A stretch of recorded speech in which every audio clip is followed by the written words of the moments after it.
Om Namo Bhagavate Vasudevaya.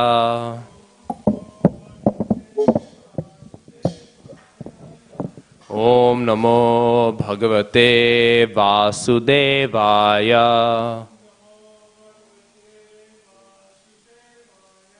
Om Namo Bhagavate Vasudevaya.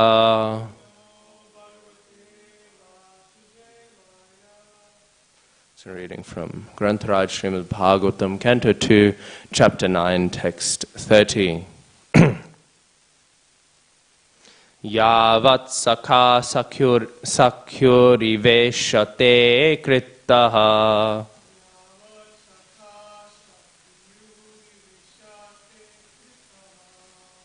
praja visarge vibhajami bhojanam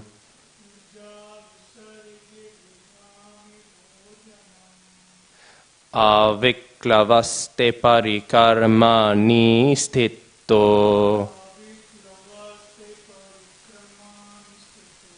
mame samunnadhamado jamaninaha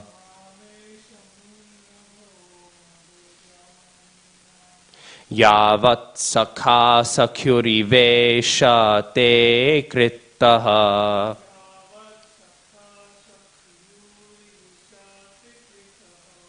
praja visarge vibhajami bhojanam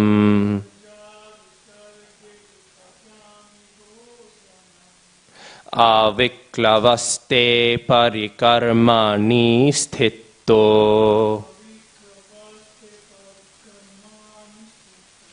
mame sammunadhamado jamaninaha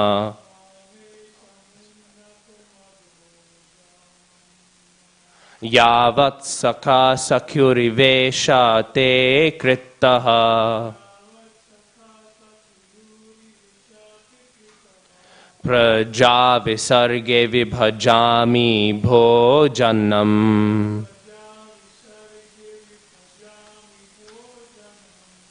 aviklavaste parikarmani sthito mame samunnadhamado jamaninaha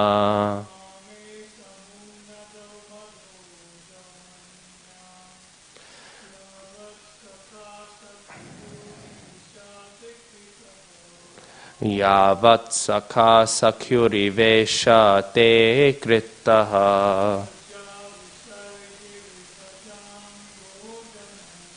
praja visarge vibhajami bhojanam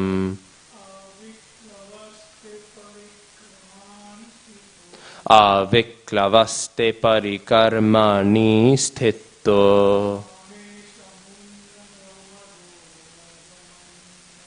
mame samunnadhamado jamaninaha yavat, as it is, sakha, friend, sakyuhu, onto the friend, iva, like that, isha, O Lord, te, you, krittaha, have accepted, praja, the living entities, visarge, in the matter of creation, vibhajami, as I shall do it differently. Bho, O my Lord, janam, those who are born, aviklavaha, without being perturbed, te, your, parikarmani, in the matter of service, sthitaha, thus situated, ma, may it never be, may it never be, me, onto me, samunnadha, resulting arise, maddaha, madness, aja, O unborn one, maninaha, thus being thought of. It's ma as in like ma griddaha, like that is an injunction. Translation. O my Lord, the unborn, you have shaken hands with me just as a friend does with a friend, as if equal in position. I shall be engaged in the creation of different types of living entities, and I shall be occupied in your service. I shall have no perturbation, but I shall pray that all this may not give rise to pride, as if I were the supreme. Purport. Lord Brahma is definitely situated in the humor of friendship with the Lord. Every living being is eternally related with the personality of Godhead in one of the 5 transcendental humors, namely Shanta, Dasya, Sakhya, Vatsalya, and Madhurya. We have already discussed these 5 kinds of humors in relationship with the personality of Godhead. It is clearly exhibited herein that Lord Brahma is related to the personality of Godhead in the transcendental humor of friendship. A pure devotee may be related with the Lord in any one of the transcendental humors, even in the humor of parenthood. But the devotee of the Lord is always a transcendental servitor. No one is equal to or greater than the Lord. That is the version of the Bhagavad Gita. Brahmaji, although eternally related with the Lord in the transcendental humor of friendship, and although entrusted with the most exalted post of creating different grades of living entities, is still conscious of his position, that he is neither the Supreme Lord nor supremely powerful. It is possible that some extremely powerful personality, within or without the universe, may sometimes show more power than the Lord himself. Still, the pure devotee knows that this power is a vibhuti delegated by the Lord, and such a delegated powerful entity is never independent. Sri Hanumanji crossed the Indian Ocean by jumping over the sea, and Lord Sri Ramachandra engaged himself in marching over the bridge. But this does not mean that Hanumanji was more powerful than the Lord. Sometimes the Lord gives extraordinary powers to his devotee, but the devotee knows always that the power belongs to the personality of Godhead, and that the devotee is only an instrument. The pure devotee is never puffed up like the non-devotee class of men who falsely think that they are God. It is astonishing to see how a person who has been kicked by the laws of the Lord's illusory energy at every step can falsely think of becoming one with the Lord. Such thinking is the last snare of the illusory energy offered to the conditioned soul. The first illusion is that he wants to become the Lord of the material world by accumulating wealth and power. But when he is frustrated in that attempt, he wants to become one with the Lord. So both becoming the most powerful man in the material world and desiring to become one with the Lord are different illusory snares. And because the pure devotee of the Lord pure devotees of the Lord are surrendered souls, they are above the illusory snares of Maya.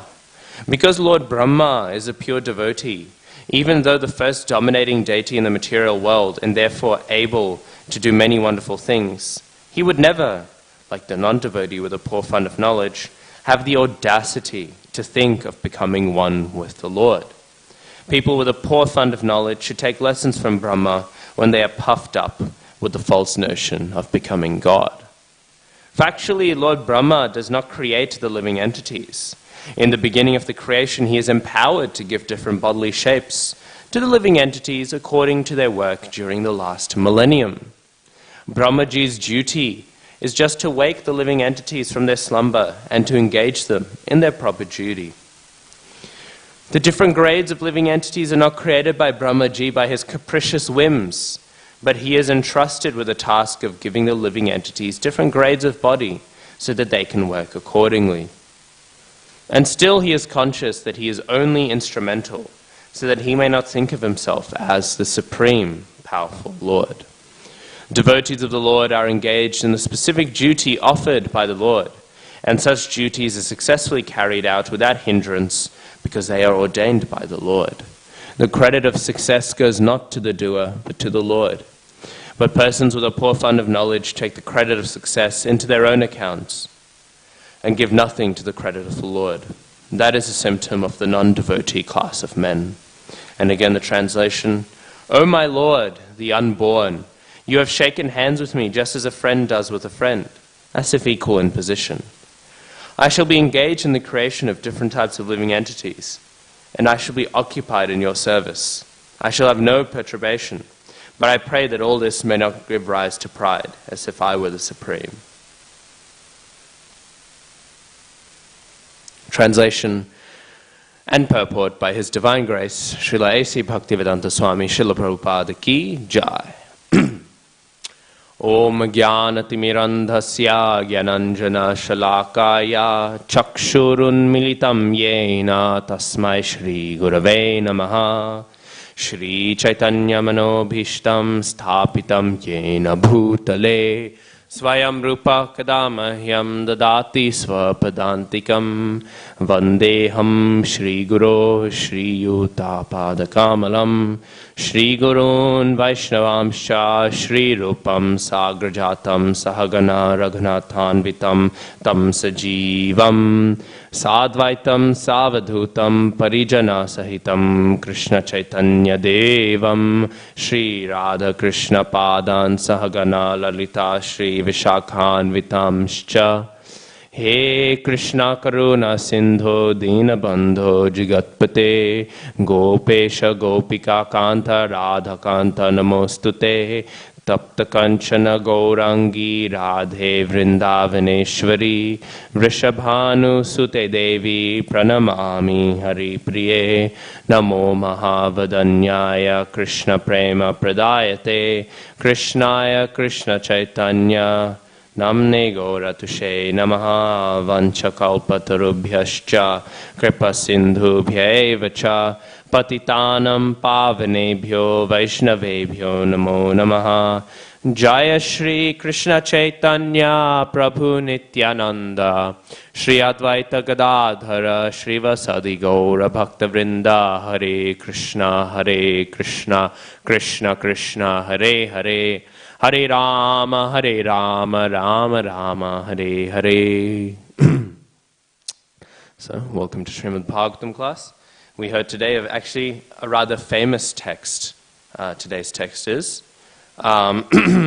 This text is famous because of its one word, sakha. Because this is a text which establishes Brahma being in, as Srila Prabhupada discusses, the humor of friendship. Now, sometimes when people read this, they'll think, well, there's nothing too funny about the five rasas. But the word humor, actually, and especially in the English that Srila Prabhupada often uses. He often uses either Indian English or Victorian English. Actually, there's not much difference in the formal register. We find a lot of Indian English because Indian English, as its own dialect now, of the English language, is really a development, of course, of the Victorian era.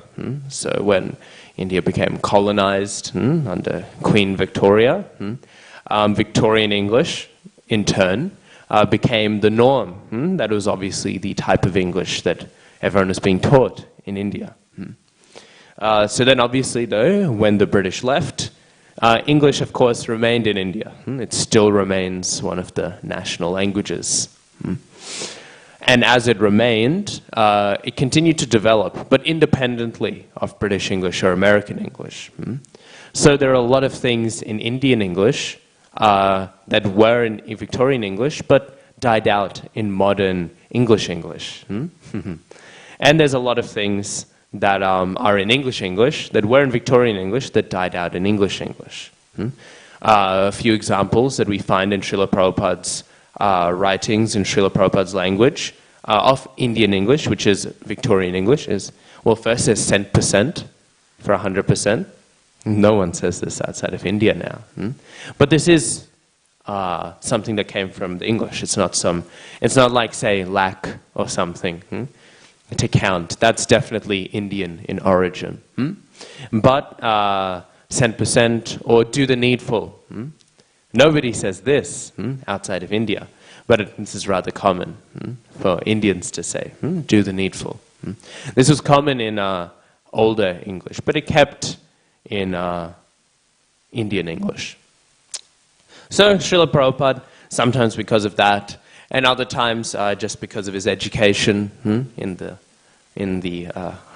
well over maybe 100 years ago, almost. Because of that education, Srila Prabhupada's English sometimes reflects older uses of the English language, and this is one of them. Today, if we use the word humor, we refer to what? What do we refer to? Jokes, exactly. But back in the day, it used to refer to any sort of flavor, any sort of mood, any sort of category of something.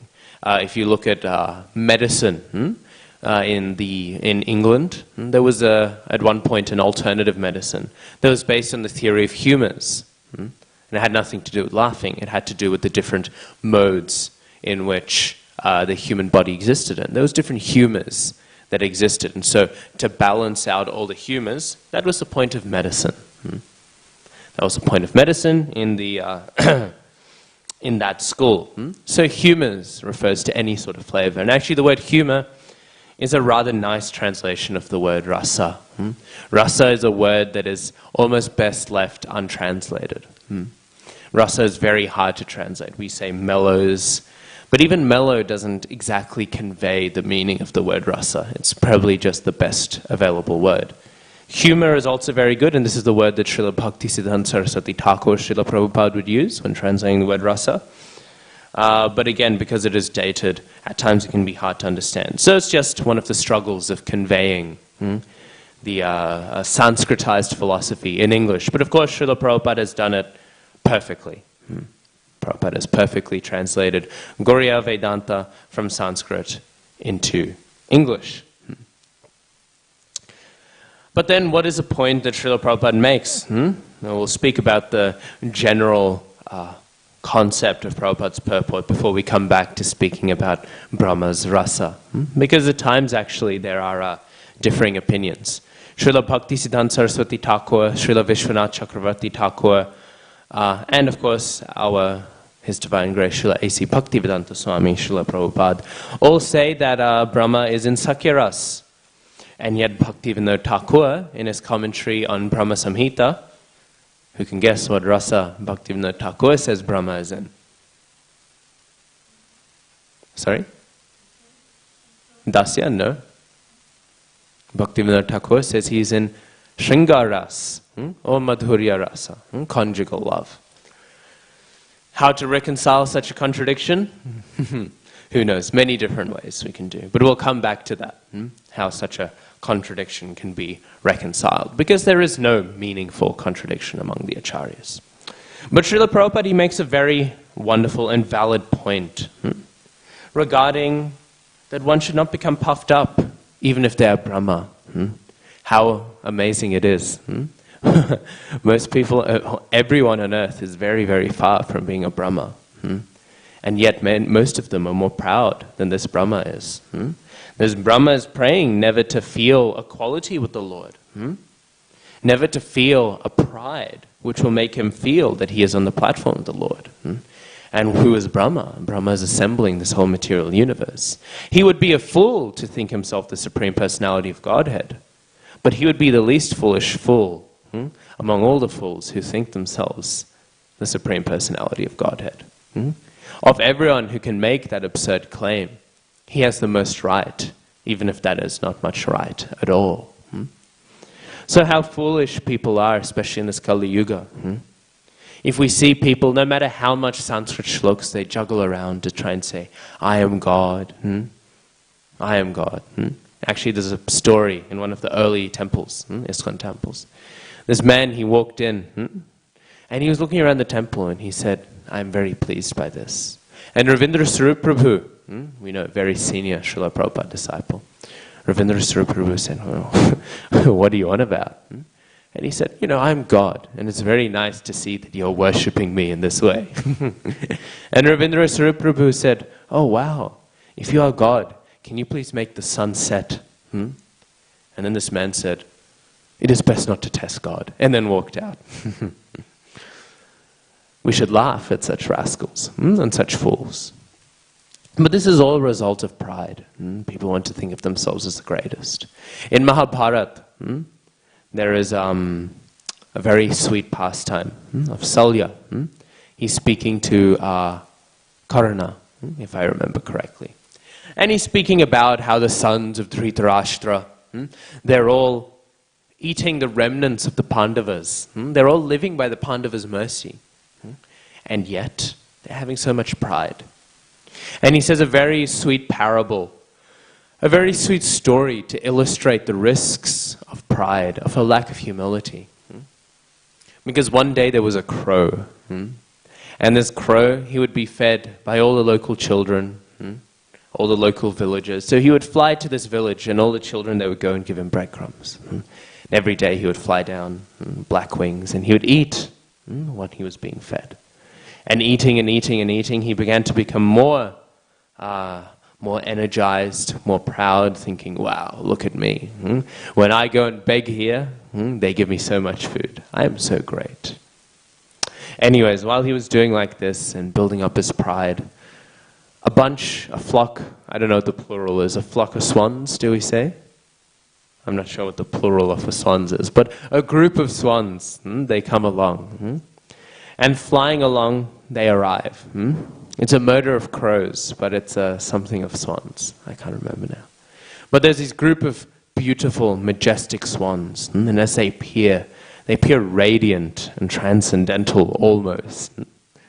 As if swans from the heavenly planets had descended into this simple village. And seeing these swans, the children, they teased the crow a little. And they told him, look at these swans, aren't they majestic? Aren't they wonderful? And the crow said, yes, yes they are. They're very beautiful swans. And the children said, oh, but you are much greater than they are. Teasing him, trying to make fun of him. But the crow, he already began to be feeling so much ego that he believed it. And he said, oh, these swans might be amazing. Oh, but look at me. I'm so much greater than they are. And so he went up to them, and he saw, and he said, oh, hello, swans. And the swans were all very peaceful, very sweet. And they said, hello, how are you, crow? Have you heard this story before? Okay. It's from Mahabharata. And so the crows then, the crow, he's speaking to the swans, and the swans, they're going back and forth. And then the crow said, it's very nice to see how you're flying. One day you'll be able to fly as nicely as I do. And the swans, they all began to be a little confused, and they said, what do you mean? And the crow said, well, you are majestic creatures, but obviously you're inferior to me. And at this point, the swans, a bit like when Paundrak sent his messenger to say that I am the real Vasudeva. What did Krishna's court in Dwarka, what did they do when the messenger announced a message? What did they do? They laughed. They burst into laughter, almost tears coming out of their eyes, thinking, what's the absurdity of this Paundrak? And in the same way, the swans all began to laugh. What is the absurdity of this crow? He's just a crow. How can he compete with the majesty of the swans? And we know what is the response of a person when they're puffed up with ego and then they hear laughter. It's not very nice. Their ego becomes hurt. And then it rages up. They become very angry. And their ego wants to become more aggressive, more aggressive, more aggressive. And more aggressive did the crow's ego become. And the crow said, hey, why are you laughing? You don't believe me? I will prove it to you then. Let us have a race. I can fly up, I can fly down, I can fly left, I can fly right, I can fly forwards, I can fly backwards. I can fly in all the 10 directions. All the 10 directions are mine. So I can fly in all these directions. Do not mock me. I will race you and I will defeat all of you. I can defeat any of you. So give me your challenger and I will beat him in a race. And the swans, they merely humbly smiled. And they said, you may be able to fly up, may be able to fly down, may be able to do this trick, may be able to do that trick. But we can only fly in that one direction that all swans fly in. We know the swans, they all fly in that one singular direction at the right time of the year. And so the crow laughed and he said, "Ha ha, where is your mockery now? You can only fly in one direction. This will be an easy race." So the next morning comes, and all the crows, they fly in order to see. They have their little nationalism. Their little nationalism, their patriotism for all the other crows. And they come to see how their member, their crow will do in this race against those arrogant swans. Actually, this is a projection. We often find the people who most often are accusing others of arrogance are the ones whose arrogance themselves are being hurt. The swans are very humble, but the crows, with all of their hurt arrogance, all of their hurt ego, always accuse the swans of arrogance. I remember a book distribution pastime. I was with Sriman Narasimha Prabhu in Auburn. And so we were going. Auburn is, book distribution in Sydney is always austere, but in Auburn is particularly austere. So anyways, we were going through, and obviously I was not doing so many books. Sriman Narasimha Prabhu was just, books flying out of his hands. And he came across this South Indian man, and the South Indian man looked at the Bhagavatam, and he said, "Oh, I already have this." And then, no, he looked at Bhagavad Gita, and he told Sriman Narasimha Prabhu, "I already have this." And then Sriman Narasimha Prabhu said, "Oh, well, if you already have this Bhagavad Gita, then take Bhagavatam." And he showed him Bhagavatam. And this man, he started saying, "Oh, no. You come to my house, you see my bookshelves, I have everything. Whole bookshelves filled, Ramayana, Mahabharata, Bhagavatam, the Vedas, everything. I am a South Indian Brahmin." He was saying like this. And Sriman Narasimha Prabhu said, "Wow, that is very nice." And he said, "Have you read any of them?" And then the South Indian Brahmin. Just to show what a joke the modern day Brahmins are. The modern day so-called Brahmins, of course, the real Brahmins are nothing, no joke, very worshipful. He looked at Sriman Narasimha Prabhu and he said, "Have you read this Bhagavad Purana?" Sriman Narasimha Prabhu said, "Well, yes."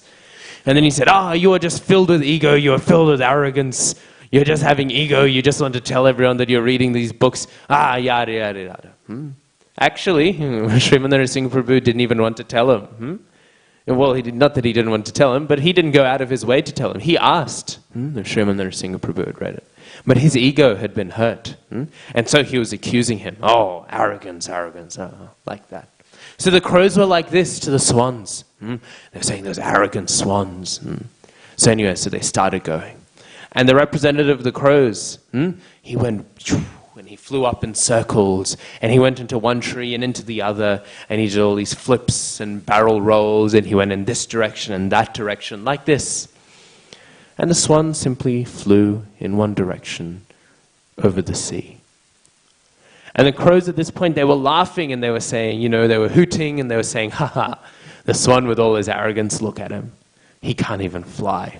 He can't even do all the tricks. Look at the crow. Surely we will win."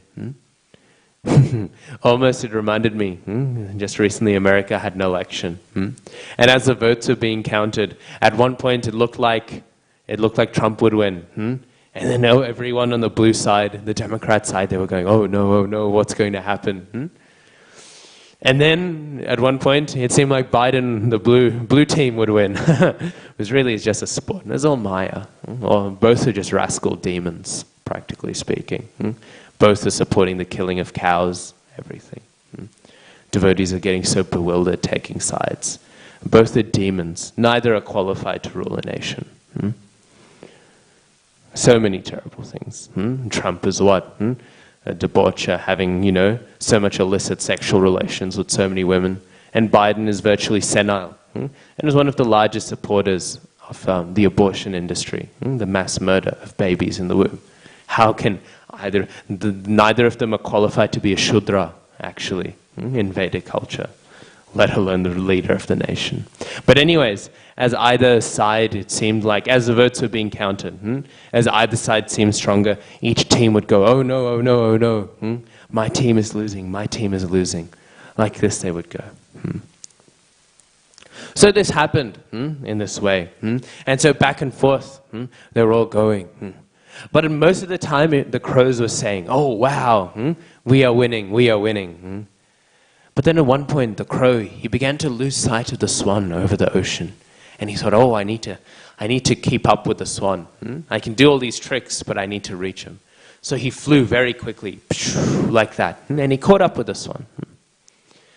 But then he looked around, and panic started to enter into his heart. Because the crow realized there are no trees around me that I can rest upon. There are no trees. And we know the crows, they like to sit upon buildings like that. But the swan, he was still flying. And so the crow, slowly, he began to feel worn out. And at one point the swan looked behind him. And he told the crow, he said, "Oh crow, you were bragging before all of the amazing flying techniques you were going to do. I didn't know you were going to do the flying technique of having one of your wings dangling in the water as you're struggling with the other wing. This is a very unique technique that I wasn't expecting." And the crow at that point, he said, "Oh swan, please give me your shelter. I was so arrogant, so filled with pride, that I believed I could beat you. But now you have humbled me. Please let me shelter myself on your back and swim back to the shore. Clearly you have won." And the swan, being of soft heart, said yes. And then the crow was allowed to sit on his back, and the crow swam back to shore. And like this, when the crow arrived, he told other crows who were disappointed, and they're saying, very, very disappointed. And so and the crow said, we should not be so easily the victim to arrogance, to pride. And so this pastime was being made. The crow was like Duryodhan, like this. And the swans were the Pandavas, always helping them, always giving them support, even though practically their pride was always in action. So we find here that pride is very dangerous. And it's very dangerous, especially in the case of a Brahma. The Brahma of our universe, he is not having this problem. The Brahma of our universe is a devotee. But not the Brahma of every universe. There are 3 types of personalities that become Brahmas. 3 types of personalities. They reach the platform of being a Brahma through 3 different paths. Can you guess what are the 3 different paths by which one can become a Brahma? Yeah, so karma kanda. Yeah, and then through jnana, through meditation. No?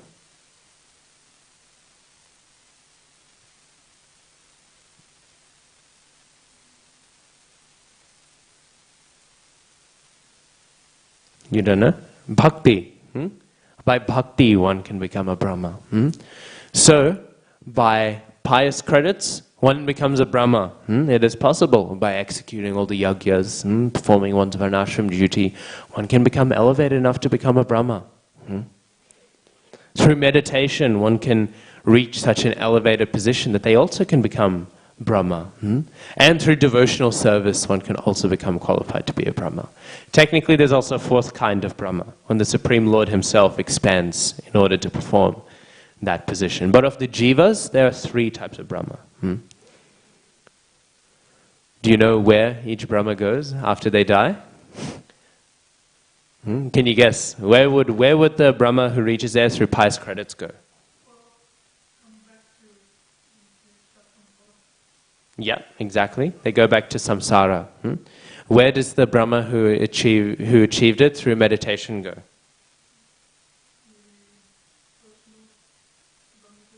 Yeah, exactly. They go to Brahma Jyoti, and then where do they go after the Brahma Jyoti? Back into samsara. And then where does the devotee Brahma go? Yeah, that was a trick question. There's 2 places the devotee Brahma can go. He can go into the spiritual world, or there is another thing he can go. If this devotee Brahma, by being in the position of Brahma, thinks himself, he forgets his devotional position, and thinks of himself, "Ooh, I am the Supreme Controller. Ooh, I am Ishwar. I am the Supreme Lord." If he thinks this way, then he loses all of his devotional credit. And at the end of his pastimes, He will go maybe to Dhruvlok, or one of those representatives of Vaikuntha in the material universe. They'll spend some time there, and then again, he will fall down into material existence. So there's always that risk there. That risk of falling from that position. Why? Because of pride. So it is a very real risk. It is not that Brahma is praying out of some false humility. He is praying such things. No. Not like this. And so, it is a dangerous thing to think such a way. To think as Brahma could. And sometimes people do think this way. They want to prove God. Even they'll think of Brahma in this position. They want to prove God by showing, oh, look at this world. Clearly, there must have been a designer. They'll say like this. And it's not necessarily a bad argument. But who is assembling the world? Who has assembled the world? It is Brahma. Not Krishna who has assembled the world. It is Brahma who has assembled the world. By showing, oh, this world needs to be assembled, you're proving Brahma exists. What proves that Krishna exists is by saying, wow, this world exists at all. This is the point Prabhupada is making in the purport. Brahma does not provide existence for the forms. He merely assembles them. But so many people, they're so bewildered by the grand position of Brahma. They will say this, they'll say, wow, look, somebody must have assembled this ant. Somebody must have assembled all the planetary systems. Yes. And somebody must have assembled the person who assembled all of those. The glory of those things is that they were assembled. Don't get me wrong. Brahma is having so much glory. But the true highest glory is that anything exists at all. And we'll come back to that in a second. And we'll come back to that how? By discussing now. So how then do we understand? Bhaktivinoda Thakur has said that Brahma is in Madhurya Rasa. And Vishwanath Chakravarti Thakur and Srila Prabhupada have said that. And Bhaktisiddhanta Saraswati Thakur have said that he is in Sakhya Rasa. How do we understand? And there's two possible explanations. One is that there are many Brahmas, and Bhaktivinoda Thakur is just talking about a different devotee Brahma. This is more than possible. So the Brahma that is being discussed in this text of Bhagavatam is not the one that Bhaktivinoda Thakur is discussing when he says Brahma is in Madhurya Rasa. That is one possibility. The other is there are some people who are in Sakhya Rasa and in Madhurya Rasa. Do you know what the name are of those personalities? Who are both in Sakhya Rasa and in Madhurya Rasa. No. Or rather, they are Gopas who can taste Madhurya Rasa. They are called the Priya Narma Sakhas. Priya Narma Sakhas are Sakhas in the spiritual world, in Golok Vrindavan, who are normally having Sakhya Ras because they are Sakhas. But at times as well, they play the same role as Manjaris. Not as like gopis directly having relation with Krishna, obviously, because they're boys. They can't. But they play a similar role to like Manjaris, supporting the Madhurya Ras. So it's possible as well, maybe the Brahma then maybe Bhaktivinoda Thakur and Bhaktisiddhanta Saraswati Thakur are describing the same Brahma. Maybe he's a Priya Narma Sakha. And there's one other explanation that is similar. Maybe they're describing the same Brahma, but he's having two forms in the spiritual world. Very unlikely, however, this one. This is very rare. Most likely is actually that they're describing two different Brahmas, because Priya Narma Sakhas are rather rare. Very, very elevated. Virtually on the same platform as Manjaris. So very rare, but possible. Possible that there's the same Brahma and he is a Priya Narma Sakha. Otherwise, it would be two different Brahmas who are being described. Because sometimes the rasas get mixed around. We sometimes like to think so strictly. Sakhya ras, Madhurya ras. There can be no inter-exchange. Dasya ras, Vatsalya ras. But there is especially one personality who refutes this, and one personality who is the heart of the Sakhya ras, who Brahma is being described as being in. Balaram. Balaram is a very, very interesting personality. Often we spend most of our headaches being confused about the position of Radharani or of Mahaprabhu or of Jagannath. We spend very little time being confused about the position of Balaram, and all to our loss. Balaram's position is very deep, very nuanced.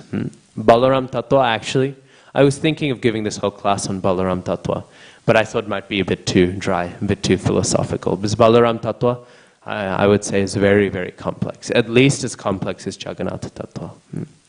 We know in Chaitanya Charitamrita and teachings of Lord Chaitanya that Balaram is described as an expansion. What sort of expansion is he? Do you remember the word, the technical term? They're the Prakash. The Prakash expansions is when it's virtual, it's still Swayam Bhagavan. It's still Krishna. It's not some other expansion like Narayan or something. These are the Prakash expansions. Do you remember this from teachings of Lord Chaitanya? The expansions? And what are the two types of the Prakash expansions? Sorry, I'm picking on you. If Vishweshwara Prabhu was here, I would pick on him. Do you remember the two types? Yeah. Pardon? Oh, okay. So, Prabhava Prakash.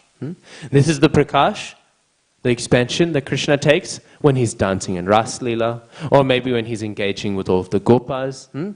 He expands himself out, same color, same mood, same everything. And he's there personally with each one. The Prabhava Prakash. And then the other type, there are many Prabhava Prakash forms. As many as there are Gopis, as many as there are Gopas.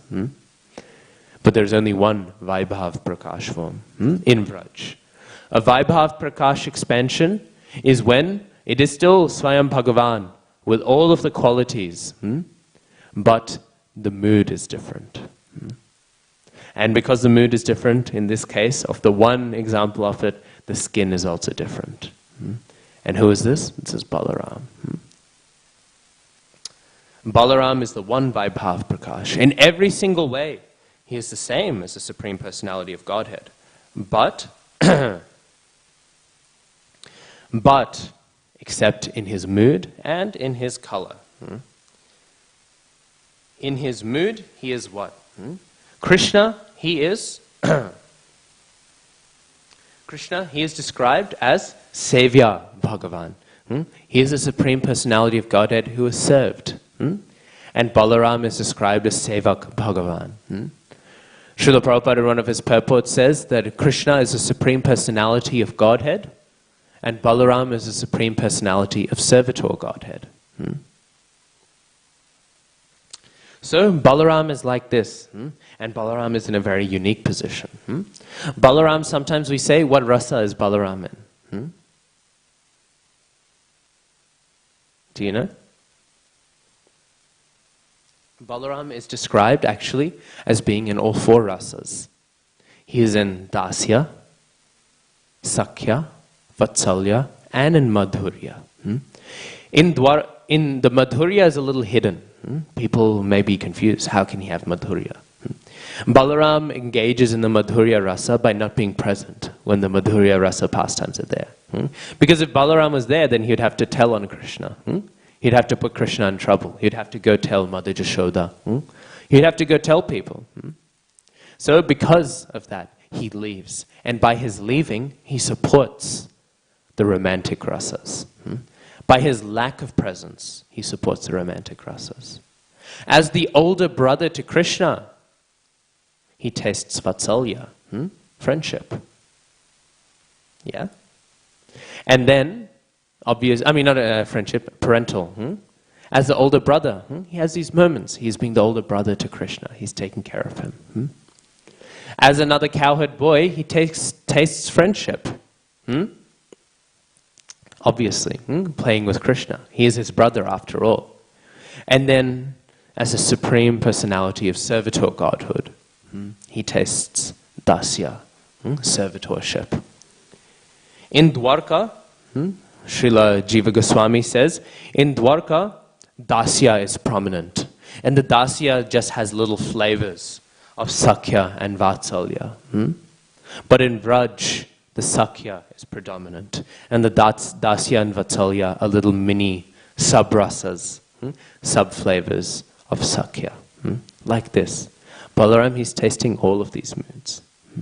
And he's tasting all of these rasic moods in Vraj. And so, obviously also, when he comes in Gaur Leela, he's still having such moods, and he's still giving such moods. Because sometimes people have this understanding that in our sampradaya, we only have madhurya. Everyone will become a manjari. And in one sense, this is not necessarily wrong. Madhurya rasa, madhurya bhav, this is more common in our sampradaya. It is. It is more common among our acharyas, and it is the highest point. That is also true. But we find many acharyas who are in Sakya rasa as well. Hriday Chaitanya is a very famous case. He is in Sakya rasa. So, it is not just exclusively madhurya ras, which is prominent in our sampradaya. Not just madhurya ras. And Balaram, he is tasting all of them, which is why the spiritual master, no matter which rasa he is in, he is able to cultivate any rasa in his disciple. Because the spiritual master is just the incarnation, the empowered incarnation of Balaram. And so, if Balaram has come as Nityananda Prabhu, then who are we to say that Sakya-ras does not have a place in our sampradaya? It is one thing to say objectively that the madhurya rasa is higher. It is another thing to deny the subjective experience of it as one's selective rasa to those elevated devotees who are tasting it. So Balaram, in this position, he is tasting all of these rasas, which is why we can say, even though Brahma is in Sakya ras here, even if Bhaktivinoda Thakur is describing a different Brahma when he says Brahma is in Madhurya rasa, even if he is describing a different one, we can still say, with our sampradaya beginning with Brahma, still there is a sense that Madhurya rasa can be present, because all gurus are empowered by Balaram, and therefore they can give whatever they want. Also, it's made different because Mahaprabhu has contributed also his mood to our sampradaya. So, like this, Balaram, he has a very elevated position. And it is through Balaram, actually, that reality is undergirded, because he is the servitor. We know there are the three Shaktis, that the Sarupa Shakti can be split into. Sandhini, Samvit, and Hladini. And who is predominating over Hladini, the bliss potency? Srimati Radharani. Because she is giving bliss. Bliss to the enjoyer, Krishna. Which is why Krishna is presiding over the Samvit potency. Because that is in charge of chit, of consciousness, of experience. Because Krishna is experiencing it, because he is the enjoyer. Therefore, he is predominating over the Samvit potency. And then why is Balaram predominating over the last Sandhini, the Sat existence potency? Because he is the servitor. He is the servant of Krishna. He is, again, the Supreme Personality of Servitor Godhead. He is Sevak Bhagavan, not Savior Bhagavan. He is the Servitor Godhead. And so in order to serve the Supreme Personality of Godhead, who is also him, in order to serve the served enjoyer Supreme Personality of Godhead, in order to serve Krishna, he provides existence to all reality. He gives the foundation by which all pastimes, all existence can happen. This is an act of service. All of the paraphernalia in the spiritual world is just Balaram. Because what is paraphernalia used for? We don't use paraphernalia to serve ourselves. Paraphernalia is used to serve the Lord. So this is all an expansion of him absorbed in his mood of service. But again, even though he is tasting all rasas, Balaram, still Sakya rasa is predominant. Who knows, what is the color of Balaram? I was saying earlier, he is the Vaibhav Prakash, so he is having a different color. What is that color? It's not a trick question. He's white, yeah. And the technical term is pandusa, which is the special white of the moon. It is the white of the moon. It is the special white color that the moon has. This is a special color. And this color, each color in rasa theory, correlates to a different rasa. So, Shyam correlates to Shringar or Madhurya rasa. The romantic rasa is reflected in the color Shyam. And we all know Shyam Sundar, Krishna is Shyam. So this reflects his rasa. But what is the rasa of this white color? It is actually hasya ras. Hasya ras is the rasa of humor. The humor of humor. We were just discussing that the word that Prabhupada uses for rasa is humor in the purport. So the humor of humor is reflected in the white color. And so one might be confused. They might say, well, how does that help us figure out which rasa Balaram is relishing the most? But actually, in rasa theory, hasya is a secondary rasa. A secondary rasa which supports a more primary one. Rasas have friends. They come in groups. And the best friend of hasya ras is sakya ras. So in this way we can see how Balaram, he's most deeply tasting sakya ras. How? Through his hasya ras. That mood of humor, of laughter, of play. Which is why we see in 10th canto of Bhagavatam, when Balaram is being glorified by Krishna, a lot of it is in jokes. It is echoing this hasya ras. And also, one of the other reasons why this hasya ras is not given, why sakya ras, it's not explicitly, is again, as I said earlier, Balaram, he is tasting all four rasas. All four rasas are his to taste. So by indirectly showing his proclivity for sakya ras, it shows that freedom he has in moving through all of the rasas. And then, with those rasas though, as we said, sakya in Vraj and dasya in Dwarka. All of them are present in Dwarka and in Vraj, but sakya becomes predominant. Why? Because dasya is not so welcome in Vraj. Obviously it's welcome, but not as much as the higher ones. We know Rai Ramananda Samvad, Mahaprabhu saying, Eho bahyo, age koho ar, to all of these external things. And then he said, Eho hoi, age koho ar. And then when he came to hearing of dasya ras, he said, Eho hoi, kichu age ar. You are so close with dasya, but you still haven't entered into Vraj. Bhaktisiddhanta Saraswati Thakur says the Rai Ramananda Samvad is like a tour guide through the spiritual world. You're starting from the material world, and then you're going through the Viraja river. And then you're going through the Viraja river and you're entering into the Vaikuntha planets. And then you're going just on the boundary of Golok Vrindavan. And that's where Dasya Rasa is. And then when Mahaprabhu says Sakya Ras, then he says Eho Uttam. This is the highest thing. Now we have entered into Vraj. Which is why Sakya becomes predominant in Vraj. Why? Because what did we read in the purport? The fools, the non-devotees, they think of themselves as the Supreme Personality of Godhead. They do not think of themselves as the servant. But at one point, a personality becomes so high that they forget about thinking of themselves as the Supreme Personality of Godhead. They do the opposite. They don't think Krishna is the Supreme Personality of Godhead. That is the height in Vraj. In Dasya, this cannot exist. There is still fear, there's still recognition of the Supreme Personality of Godhead. But in Sakya, Krishna is just my friend. This is what it's like in Vraj, which is why Sakya becomes predominant. So then, in terms of the purport, yes, for us, obviously, we'd be fools to stop thinking that Krishna is the Supreme Personality of Godhead. But it is good to know what is later down the track. And this is the glories of the devotees in Vraj. Mother Jashoda, sometimes, Krishna, he would see her churn milk. And he would look, and he would see in the milk a slight reflection of the moon. I don't know how, but in the pastime it's described like that. He would see some reflection in it.